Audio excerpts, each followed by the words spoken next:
Ja, herzlich willkommen bei Cargold bei unserem neuen Dreh. Heute von einem ganz speziellen Fahrzeug. Das ist nämlich ein originaler Mercedes 600. Das ist ein Auto, was seinerzeit das größte überhaupt war. Das ist von Fritz Nallinger damals konzipiert worden.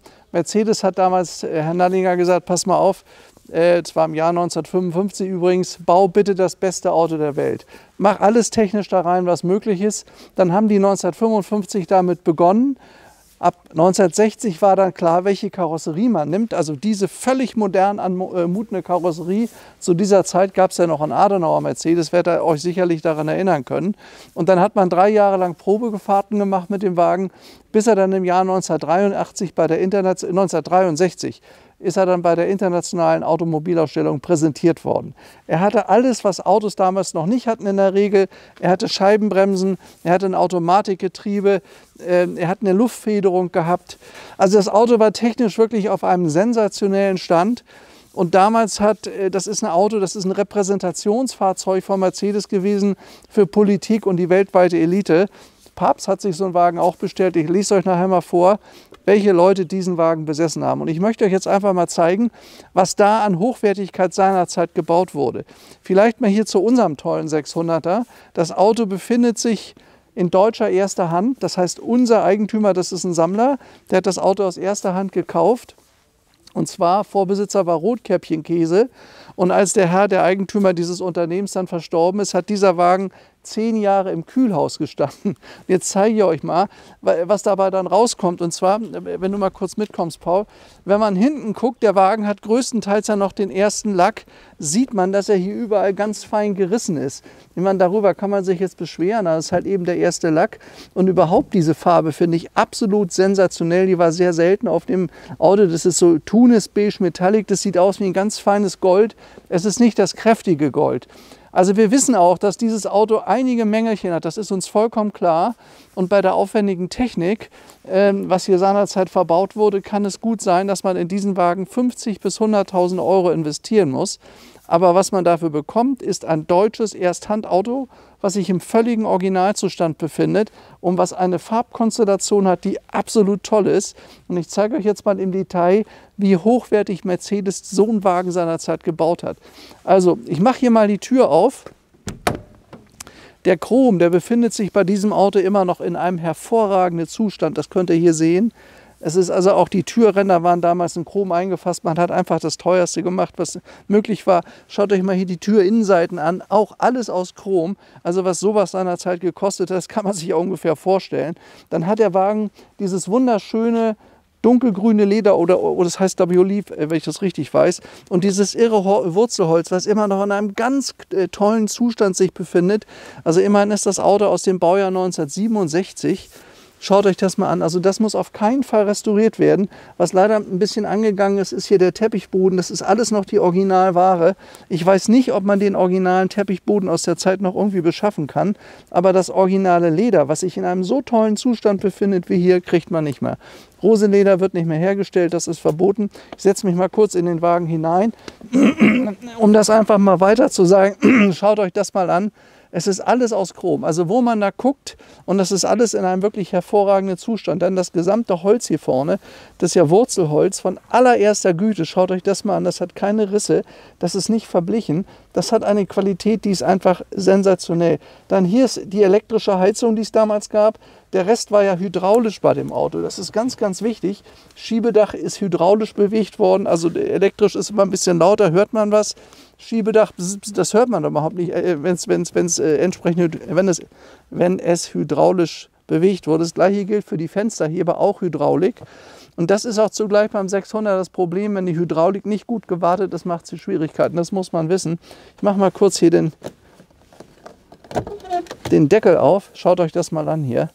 Also massiv, ja, kein Furnier, massives, teuerstes oder wirklich wertvollstes Holz. Das ist seinerzeit ja alles in Handarbeit erstellt worden. Auch hier vorne, wenn ihr euch das mal anguckt, das ist nicht kaputt. Das ist halt ein deutscher Ersthandwagen, der immer in der Garage stand. Man sieht das hier auch an den ganzen Hölzern, praktisch die Fenster, die Windschutzscheiben, Umrahmung, die ist immer noch neuwertig und da ist überhaupt nichts kaputt. Und deswegen meine ich, lohnt es sich, diesen Wagen zu erhalten.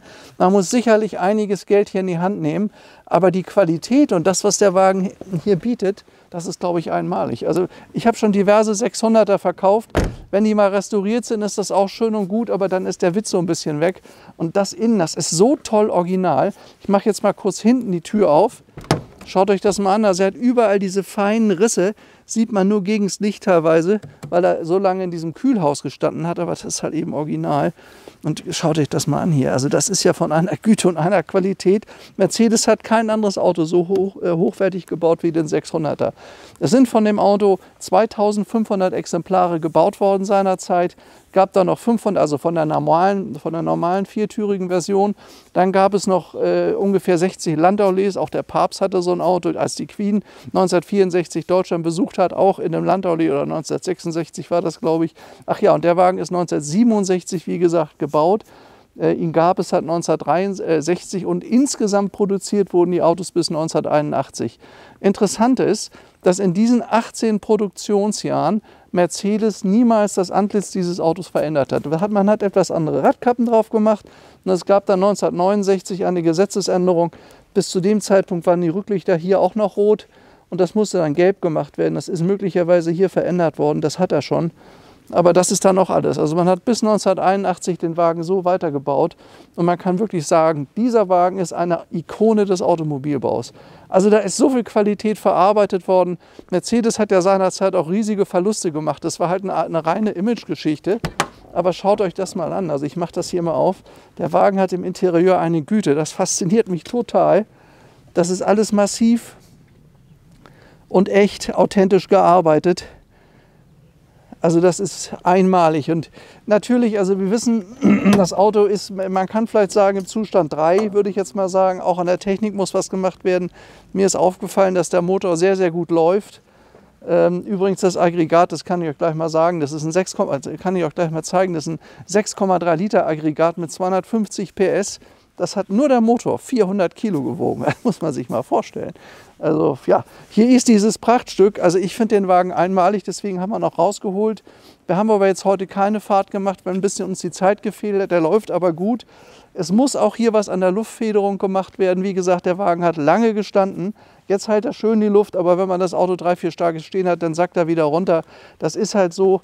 Aber wer einen authentischen 600er haben möchte, der den Charme dieser Zeit noch verkörpert, wie es dieses Auto tut, da ist das Auto wirklich fantastisch. Also ich denke, das ist ein Highlight. Man darf nicht vergessen, viele dieser Autos sind dann in dritte, vierte, fünfte Hand gekommen, sind technisch nicht mehr richtig gepflegt und gewartet worden. Da sind sie kaputt gegangen. Und die meisten waren ja auch in die USA verkauft. Da war das Wetter dann heiß, da sind die Ledersitze gerissen, all sowas. Da hat man dann neues Leder reingemacht, dann hat man nicht das richtige Leder, die richtige Lederqualität gefunden. Das hat er hier alles und das ist so gut, das lässt sich alles erhalten. Also jemand, der sowas sammelt, der eine tolle Sammlung hat, der sich sagt, gut, das kostet mich vielleicht 100.000, das Auto wieder richtig zu perfektionieren, der hat aber hier eine Grundlage, da kann man alles erhalten an dem Auto. Das ist nicht so, dass es so kaputt ist, dass man es wieder wegwerfen muss, sondern das ist so gut erhalten, es lohnt sich, das zu erhalten. Also es muss man einfach machen.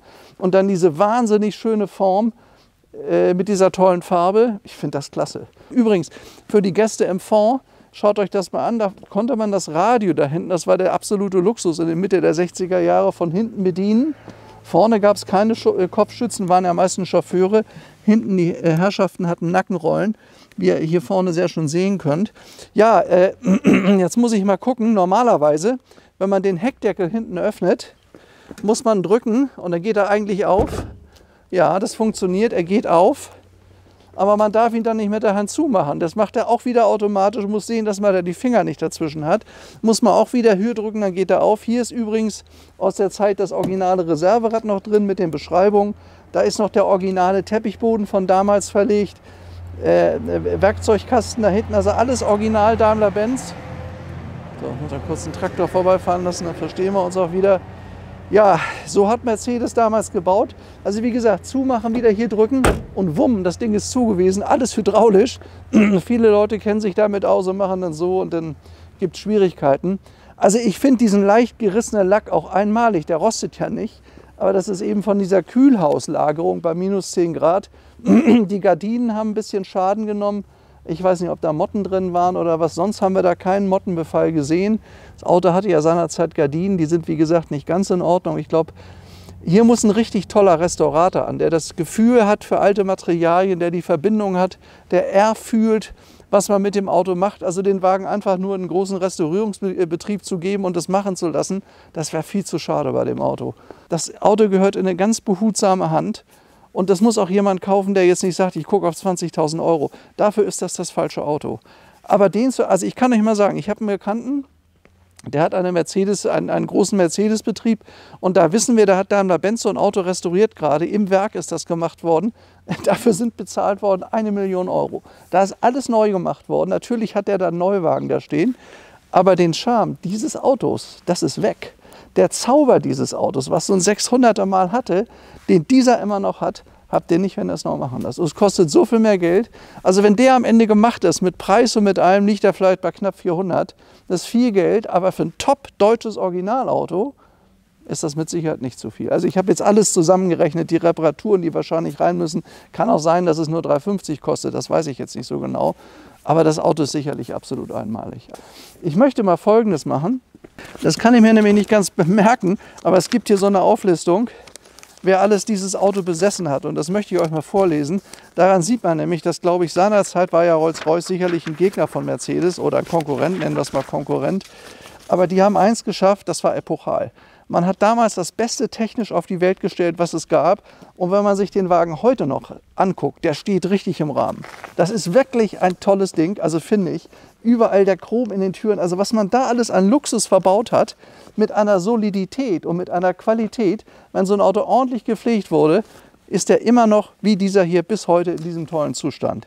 Also, besessen hat so ein Wagen Elisabeth Taylor, John Lennon, Rudolf Schock, Schlagersänger, Ivan Rebrow, Udo Jürgens, Elvis Presley, Herbert von Karajan, Aristoteles Onassis, Coco Chanel, Gunter Sachs, Max Grundig, Schah Mohammed, Reza Pahlavi, der Schah aus Persien, Johannes von Thurn und Taxis, Leonid Brezhnev, das Auto haben wir übrigens mal weiterverkauft, war ein Geschenk von Helmut Schmidt, Kaiser Hirohito, die Les Humphrey Singers, Kim Il-jung, Gustav Schickedanz, also das geht noch so weiter. Ich glaube, das reicht erstmal. Aber man hat es wirklich geschafft, die Prominenz, die Elite dieser Welt so zu begeistern, dass man sich so ein Auto einfach kaufen musste. Das Auto hat auch so ein bisschen was Monumentales. Das ist ja eigentlich ein Nachfolger vom Mercedes 770. Der ist ja gebaut worden 1937 bis 1941, sage ich mal. Danach hat Mercedes sowas nicht mehr gebaut. Das war der nächste große Wurf. Heute bauen sie einen Maybach, die haben das anders genannt, aber ich glaube, ein Maybach kommt an das hier nicht mehr heran. Das ist ein vollkommen epochales Auto und ich kann euch sagen, es gibt nur sehr wenig wirklich tolle originale Autos und es lohnt sich immer da 50 oder 100.000 in die Hand zu nehmen, wenn ihr so eine tolle Substanz habt wie diesen Wagen hier. So, jetzt mache ich mal den Motor an. Hört euch das mal an. Der Wagen hat hier 8 Zylinder und 6,3 Liter Hubraum. Oh, ist die Batterie leer? Nee, ne? Moment. Nein, Quatsch. Man muss immer den Schalthebel auf P haben, das hatte ich eben nicht, deswegen sprang er gerade nicht an. Ich drehe jetzt noch mal rum. Er kommt sofort, also motormäßig hört man, ist der astrein in Ordnung. Hört ihr, dass der ganz leise schnurrt. Ein Aggregat, was 400 Kilo Gewicht hat, was eine 6,3 Liter Hubraummaschine ist mit 8 Zylindern. Der ist übrigens auch im 300 SEL 6,3 dann später verbaut worden. Das hat reihenweise Hinterachsen abgedreht, weil das Auto ein dermaßenes Drehmoment und einen solchen Wumms hat. Merkt man auch, wenn man diesen Wagen fährt. Der fährt übrigens 205 Stundenkilometer Spitze, hat 250 PS und war seinerzeit gemessene 9,7 Sekunden von 0 bis 100. Aber ich glaube, das hat man gar nicht probiert. Also mit dem Wagen ist man schön 140, 160 auf der Autobahn gefahren. Das Auto war damals schon schneller als die meisten Sportwagen. Das muss man sich mal vorstellen, mit 2,5 Tonnen Gesamtgewicht, Leergewicht. Auto hat einen 100-Liter-Tank. Ich sag mal, verbraucht sicherlich zwischen 15 und 25 Liter. Das ist eben einfach so, das wird man auch nicht ändern können. Aber man hat hier eine Art der Fortbewegung, die ist wirklich fantastisch. Ich zeige euch noch mal ganz kurz, wie das hier am Armaturenbrett aussieht. Auch hier dieses schöne olivfarbene Leder, auch wirklich vorzüglich im Zustand. Der Chrom ist hier sehr, sehr gut. Schaut euch mal das Holz an. Also das ist von einer Güte.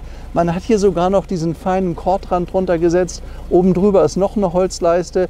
Wir haben den Wagen schön aufgearbeitet, aber ich sag mal, jedes Detail, da muss man sich noch ganz anders mit befassen, haben wir nicht geschafft. Aber hier alles aus Holz, das muss auch noch aufpoliert werden, aber es ist nicht kaputt. Ist alles in einem tollen Zustand. Die Hupe ist typisch 600er. Doppelhorn, also ich kenne keinen Mercedes, der so ein Horn hat, also wirklich beeindruckend. Man hat da in jedem Detail geschaut, dass man immer noch mal eins drauflegt, immer noch mal eins besser ist als andere.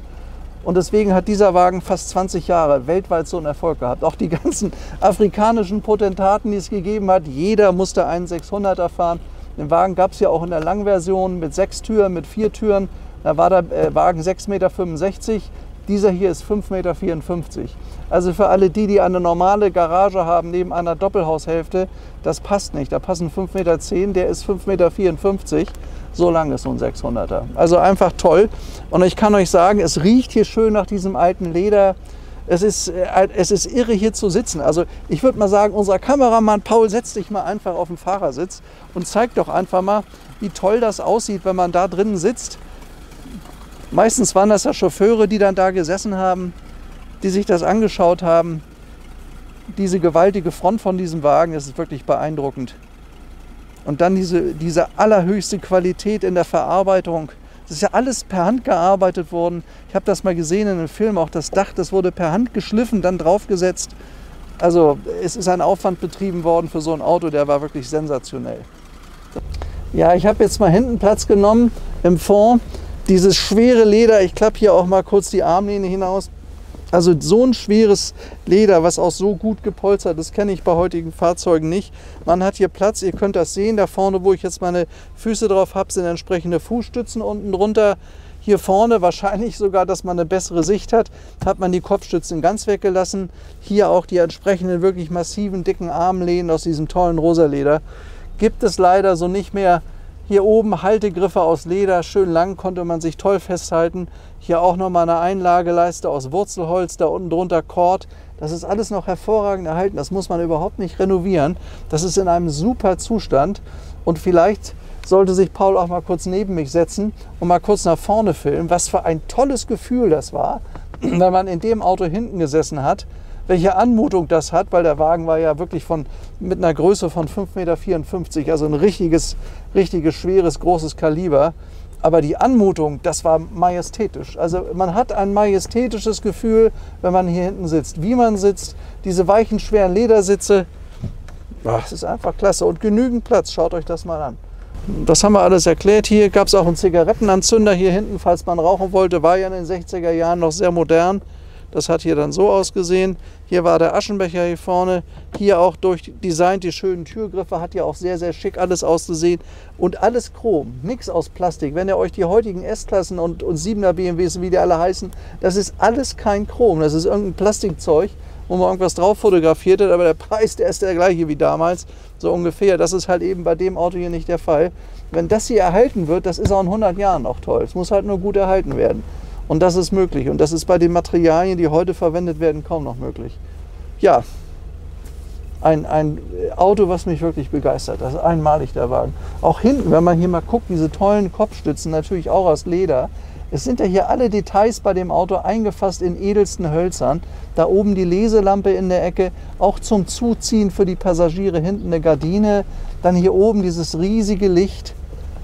Man hat an alles gedacht damals. Und das war in den 60er Jahren, war man damit wirklich, war das Modernste, was es damals gab. Es gab ja damals noch einen Adenauer Mercedes bis 1961, das ist eine ganz andere Welt gewesen. Also hier hat man nicht nur das Modernste auf die Beine gestellt, sondern auch das Stärkste. Der Wagen war ja so schnell wie ein Sportwagen. Also Porsche aus der Zeit ist mit dem 600er nicht mitgekommen. Da muss man sich mal vorstellen. Der Wagen wiegt 2,5 Tonnen, leer. Also wenn hier Leute drin sitzen und 100 Liter getankt sind, hat er 3 Tonnen. Und damit sind die 205 gefahren, also immerhin, ja. Also wenn heute so ein Fensterrahmen kaputt ist oder fehlt, den kriegt ihr nicht mehr für 1.000 Euro. Ich weiß, wie teuer sowas ist, wenn da was kaputt geht. Das ist ja dafür da, Fenster runterlassen und es zieht dann nicht. Durch diese Ausstellfensterchen innen ist der Zug nicht da gewesen. Man konnte also Fenster runter machen und konnte zugfrei Auto fahren. Obwohl der Wagen natürlich eine Klimaanlage hat. Das hat er alles gehabt, der Wagen. Tja. Also wie höchstwertig das Auto verarbeitet und gebaut wurde, das war toll. Das war wirklich, wirklich toll. Und es ist bezahlt worden. Es sind ja wirklich Tausende von diesen Autos verkauft worden. Da gab es eine Kundschaft für, die gesagt hat, das möchte ich gerne haben. Also jetzt nochmal hier die hydraulisch zu betätigende Rücksitzbank. Seht ihr das?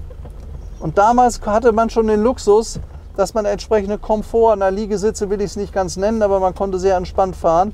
Und für die, die noch mehr Geld investieren wollten, gab es ja den Wagen auch als Pullman, der war dann noch 1 Meter länger. Und da konnte man so ein Ding wirklich richtig ausfahren. Funktioniert hier auch alles am Auto. Schaut euch das mal an, obwohl der lange gestanden hat, geht alles. Also wirklich toll. War das erste Auto, was das hatte, 1963. Das ist einfach, das ist es wert, sowas zu erhalten. Also ich finde das Auto faszinierend. Und es gab ja, ihr wisst ja damals, also da gab es weiße 600er und schwarze 600er. Aber in dieser edlen Farbkonstellation, wo der Chrom so toll rauskommt, das macht ja dieses Auto aus, dieser schwere, tolle Chrom, der schwer über dem Auto liegt, das finde ich unglaublich schön. Also das hat Grandezza. Das steht wirklich im Rahmen und dann noch in dieser Qualität. Ich glaube, man kann sagen, dass das wirklich einmalig ist. Auch diese tollen Lampen, auch vom Design her, also toll gemacht, diese riesigen großen Lichter, auch wieder toll eingefasst, doppelt in Chrom hier vorne. Und das ist das Schöne hier, das ist alles tipptopp in Ordnung. Schaut mal hier, auch dieser Chrom, man kann ihn zwar ein bisschen sauberer noch machen, aber das ist tipptopp in Ordnung. Auch hier die Lampen, das ist nicht kaputt, auch die schweren Chromstoßstangen, wunderbar. Also das kann man alles so lassen bei dem Wagen. So, jetzt öffne ich euch mal die Haube. Auch hier drin könnt ihr sehen, das ist alles original. Das ist die 6,3 Liter Maschine, ein Gewicht von fast einer halben Tonne. Hier vorne könnt ihr sehen die Originalplaketten, das ist alles da wie bei Auslieferung. Farbnummer ist 462H für die Spezialisten. Also ich kenne das als Tunis Beige, bin mir aber nicht ganz sicher, ob die Beschreibung so heißt. Innen im Motorraum waren die Autos alle schwarz, wie ja auch beim 300 SL schon. Die Maschine hat 250 PS geleistet, 6,3 Liter Hubraum. Und hier seht ihr die 8-Stempel-Einspritzpumpe. Ist natürlich klar, wenn so ein Motor mal kaputt geht oder was dran ist, das kostet richtiges Geld. Aber dafür ist das eben auch wirklich ein ganz besonderes Premium-Fahrzeug, das darf man nicht vergessen.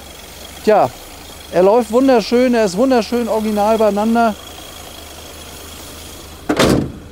Und so. Also ich denke, dass ich sicherlich noch einiges vergessen habe, weil das ist wirklich ein Spezialfahrzeug. Aber wir wollten euch das einfach mal zeigen, weil einen originalen Mercedes 600, ein Auto, was ja heute 50 Jahre alt ist, gibt es nur ganz, ganz wenig zu bekommen. Und ich denke, das war es wert, dass ihr euch das mal anschaut, weil diese ganzen Details an dem Wagen, das war echte Automobilbaukunst, die kann ich heute in dieser Qualität und in dieser Anmutung kaum noch erkennen. Also heute ist immer alles noch toller und noch schöner, aber ob es diesen Qualitätsausdruck hat, diese Tiefe, diese Kraft, die einem das vermittelt, das vermisse ich bei heutigen Autos. Also ich wüsste nicht, bei welcher neuen Produktion ich das sehe. Ja, auch das Design finde ich absolut zeitlos. Deswegen ist ja dieses Auto 20 Jahre produziert worden. Und ja, schade, dass heute Staatsgäste mit so einem Auto nicht mehr abgeholt werden. Das hatte wirklich Grandezza, das hatte was. Ist wirklich mein Favorit und zeigt, wozu Mercedes in der Lage war, was die bauen konnten. Ja, das war heute unsere Vorstellung unseres Mercedes 600 im Originalzustand. Das hat mir wieder viel Spaß gemacht mit euch. Ich freue mich auf den nächsten Dreh. Bleibt gesund, euer Stefan Luftschütz. Bis zum nächsten Mal. Ciao.